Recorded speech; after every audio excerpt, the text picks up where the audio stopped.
అందుకొరకు ఎట్టి పరిస్థితుల్లో కూడా ఈ సభ ఆగదు.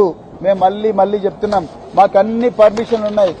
We have followed all the procedures prescribed by the law. We have followed all the advises given by the officials. We have complied to all the requirements stipulated by every authority who is competent to give permission.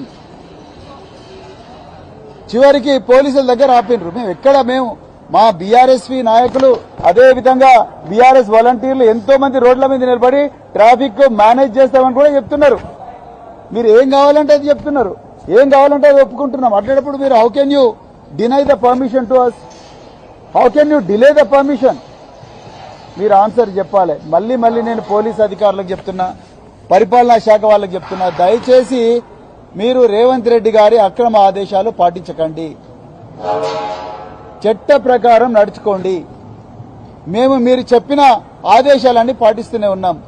అయినా కూడా మీరు దీంట్లో మరి అడ్డంకులు సృష్టిస్తే మాత్రం తప్పకుండా రేపు జరగబోయే పరిణామాలకు మీరే బాధ్యత తీసుకోవాల్సి ఉంటుంది. మేము మాత్రం ఈ సభ జరిపి తీరుతాం, తప్పకుండా జరిపి తీరుతాం. ఇది మా హక్కు, రాజ్యాంగం మాకిచ్చిన హక్కు, ఆర్టికల్ 19 మాకిచ్చిన హక్కు. మేము ఎవ్వరిని కూడా ఇబ్బంది పెడతలేము, ట్రాఫిక్ కూడా ఇబ్బంది పెట్టడం లేదు. హింసను ప్రేరేపించే సంస్కృతి మా పార్టీలో లేదు. వ్యక్తిత్వ హననం చేసే సంస్కృతి భారత రాష్ట్ర సమితిలో లేదు.